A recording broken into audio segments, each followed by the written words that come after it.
ఓం నమ శివాయ శ్రీమాత్రే నమ. మిత్రులందరికీ నమస్కారం అండి. నన్ను ఇంతగా ఆదరిస్తున్న మిత్రులకి శ్రేయోభిలాషులకి అందరికీ కూడా పేరు పేరు ధన్యవాదాలు. మీకు ఈ వీడియో నచ్చినట్టయితే లైక్ చేయండి, నా ఛానల్ సబ్స్క్రైబ్ చేయండి, అలాగే గంట సింబల్ని యాక్టివేట్ చేసుకోండి, 10 మందికి షేర్ చేయండి. తక్కువ ఖర్చుతో అద్భుతమైన తంత్రం.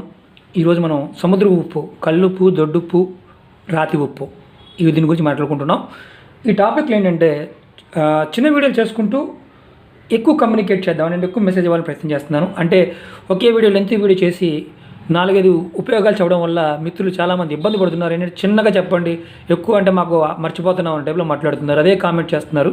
అందుకనే మీకు ఇప్పుడు ఈ ఉప్పుతో ఎలాంటి ఉపయోగాలు ఉన్నాయో చెప్తాను. మీకు లక్ష్మీ కటాక్షం కావాలి అనుకుంటున్నారు, ఏం చేయాలి? శుక్రవారం రోజున ఒక గాజు గ్లాస్ తీసుకోండి. ఈ గాజు గ్లాస్ కాదు, బబుల్ నా దగ్గర ఇది ఉంది. గాజు గ్లాసు అవైలబిలిటీ లేదు, మీరు చూస్తున్నారు కదా. ఇది ఏంటంటే ఇవి చూడండి, లవంగా. ఏం చేయాలి? శుక్రవారం నాడు మీరు ఒక గాజు గ్లాసులో ఉప్పు, కల్లుప్పు తీసుకొని శుక్రవారం రోజునే ఆ కల్లుప్పు గ్లాసులో పోయండి. పోసిన తర్వాత, అంటే సముద్ర ఉప్పు అంటాం కదా, మళ్ళీ రకరకాల క్వశ్చన్లు వస్తాయి. తర్వాత మీరు చేయాల్సిందా ఏం లేదు, ఇలా దీంట్లో 2 లవంగాలు తీసుకోండి. 5 లవంగాలు నేను చూపిస్తున్నాను, ఇలా 2 లవంగాలు దీంట్లో వేయండి.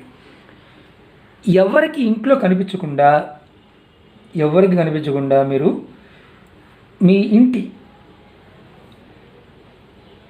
నైరుతి మూల, ఒకవేళ ద్వారా నైరుతి అంటే దక్షిణం వైపు, అటు పడమర వైపు కార్నర్ ప్రాంతంలో కానీ, అంటే మీరు బీరువా ఉంటుంది కదా, కొన్ని ప్రాంతాల్లో బీరువా పెట్టుకుంటాం కదా, అక్కడ కానీ, లేదంటే ఉత్తర ప్రాంతం అంటే ఉత్తరం వైపు అలమర ఎక్కడ ఉంటే కనుక లోపల పెట్టండి.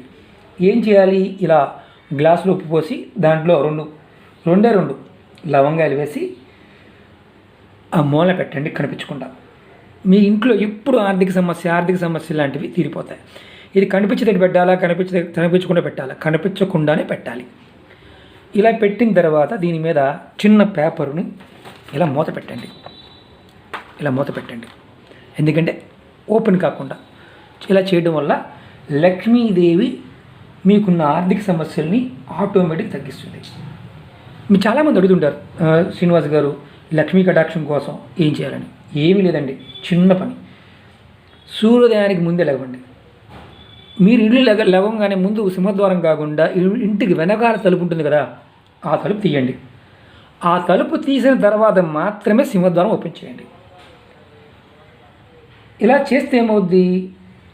శుక్రవారం, మంగళవారాల్లో ఎవరైనా మీ ఇంటికి ముత్తైదులు వచ్చారనుకోండి, ఎవరైనా సరే వస్తే వాళ్ళకి పసుపు కుంకుమ తాగేందుకు మంచినీళ్ళు ఇవ్వాలి, అంటే తాగడానికి నీళ్ళు ఇవ్వాలి. పసుపు కుంకుమ ముత్తైదు ఎవరైనా వచ్చినా సరే ఇస్తే ఏమవుద్ది?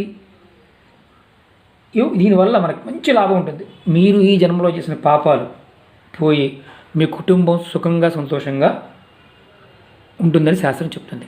నిజంగా మన ఋషులు మనకి చాలా అద్భుతమైన విషయాలు చెప్పారండి. చాలామంది మిత్రులు అడుగుతుంటారు, ఈ చిన్న విషయాలకి చిన్న చేస్తే అయిపోతాయి. మన తాతలు ముత్తాతలు ఇవన్నీ చేసేవారు, మనమే మానేసాం. ఉప్పుతో అద్భుతమైన తంత్రాలు. ఇంకా ఇందులో హిమాలయ ఉప్పు ఉంటుంది, అలాగే వేరే ఉప్పు ఉంటుంది. మీకు హిమాలయ ఉప్పు కూడా చూపిస్తాను మీకు నేను. ఇదిగోండి, ఇలా కలర్ ఉంటుంది, బ్లాక్ కలర్లో ఉంటుంది హిమాలయ ఉప్పు. దీని గురించి కూడా నేను నెక్స్ట్ వీడియోలో మీకు చెప్తాను. అలాగే స్ట్రాబెరీ ఉప్పు అని అంటారు, అంటే సౌందర్యానికి వాడుతూ ఉంటారు, దాని గురించి కూడా మీకు చెప్తాను. ఈ చిన్న తంత్రం చేయండి, ఖచ్చితంగా లక్ష్మీ కటాక్షం ఉంటుంది, మీకు అద్భుతమైన ఫలితాలు రావడానికి అవకాశం ఉంటుంది. 2 లవంగాలతో ఈ ఉప్పులా చేస్తే ఆర్థిక సమస్యలు పటాపంచలైపోతాయి. ఇది చేయండి, మీ ఆర్థిక సమస్యలు బయటపడండి. ఈ వీడియో మీకు నచ్చినట్టయితే లైక్ చేయండి, నా ఛానల్ సబ్స్క్రైబ్ చేయండి, 10 మంది మిత్రులకు షేర్ చేయండి, గంట సింబల్ని యాక్టివేట్ చేసుకోండి. ఓం నమ శివాయ శ్రీమాత్రే నమః.